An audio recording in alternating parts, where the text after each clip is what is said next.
Well, here we go. Got a new microphone for the phone. Hopefully the sound quality is going to be better. Let's see. For this strange happening, Sunday about noon. Not too much. Normal, everyday, strange happening stuff. Right now, just waiting for a little rain and stuff from Hurricane Ida to start getting here. You probably saw my past videos that a few weeks ago, I started really furiously cleaning the house under a general tab. And like my wife has no choice.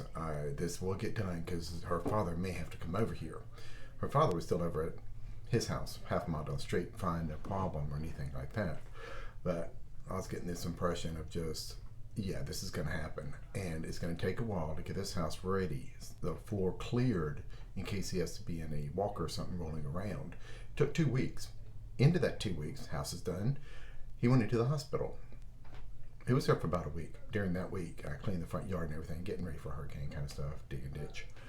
But yeah, a few days ago, he came here, and he is now staying with us. So good that got all the house cleaned and ready, because if we had not done that, if I had not done that,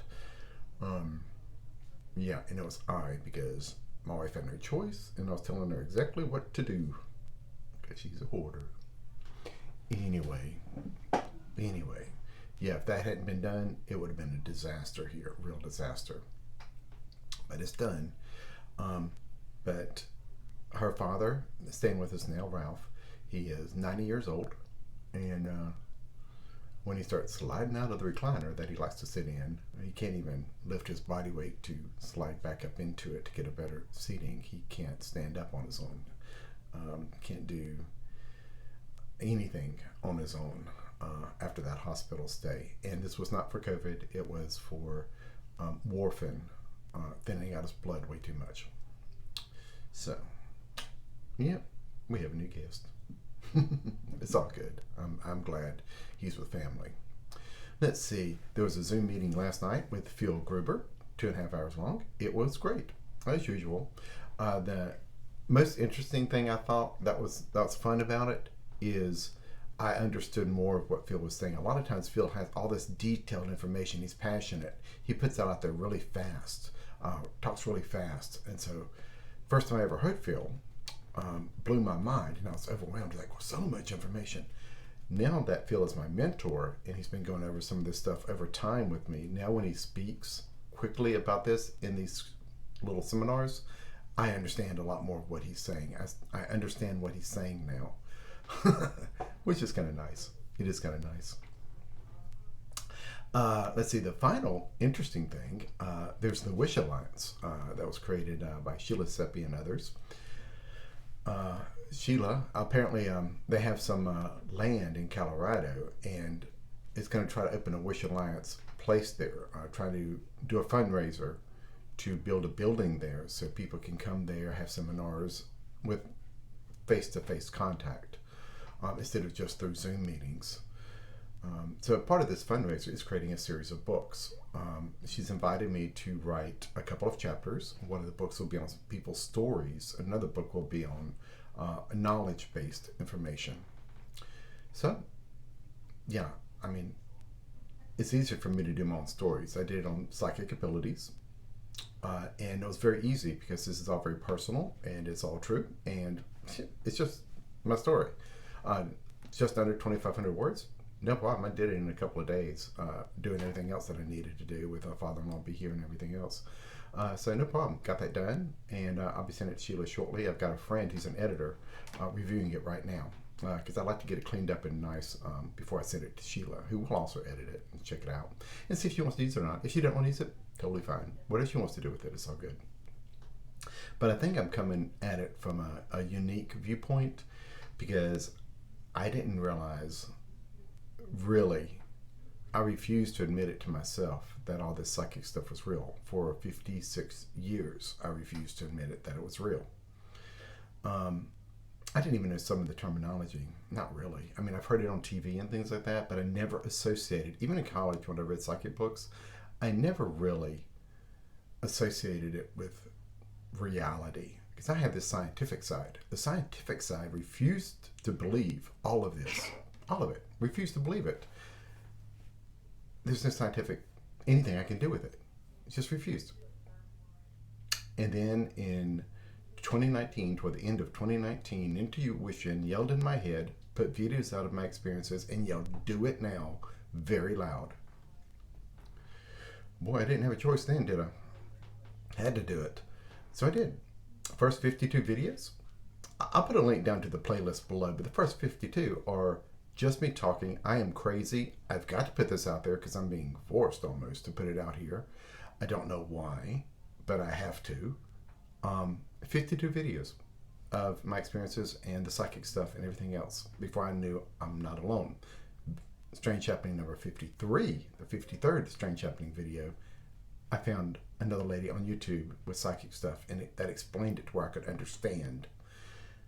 Putting these videos out is the only way my scientific side could accept it, really accept it. It's like, I've got all these videos out now, over 130 of them, of Strange Happening videos, just Strange Happening videos, over 130. And I call it a backward learning style right now because I'm still learning, but it's what I would call backwards. Things are happening in my life. Things are happening, and I don't know why. And I will state in the videos, I don't know why this is happening. I have no clue why this is happening. And then later, I found out that this is a real thing. And what I'm experiencing, it's actually written about somewhere else, or somebody else is talking about it. It's like, well, how odd is that? I'm having all these experiences and then finding them out later. Normally, it's reversed. People read about it, practice it, meditate it to achieve these level kind of things. For me, it's backwards. I'm having this stuff happen without knowing why, and then reading about it later. So I am backwards. So at least I can write my story as being backwards, I guess. Dense, I don't know. That is one of my favorite catchphrases right there. You'll hear it on some of my videos over and over. I don't know. I think those three words are really powerful. Really powerful. Because I don't think it's possible for anyone, any human, to know. Because if you know, you stop asking questions. Because you know everything. There's no more learning involved. There's no more questions. You know. I don't know. I have an open mind. I still have a lot of questions. I'm still learning. I'm not throwing away anyone's ideas when they present them. I may not understand. I may disagree a little bit or be skeptical. Totally good. Totally all right. Totally good. But with I don't know, I'm able to listen. And I like that. I really like that. The second chapter that I'm going to try to write for Sheila, she may toss it aside, I don't know. There it goes again. Is on consciousness. Once again, I would come at this from a different viewpoint than most people. Most people have had all these references for decades. Some of these people on the Zoom know I have studied with masters and have guides and all this literature, first edition of books and all this kind of stuff. Not me.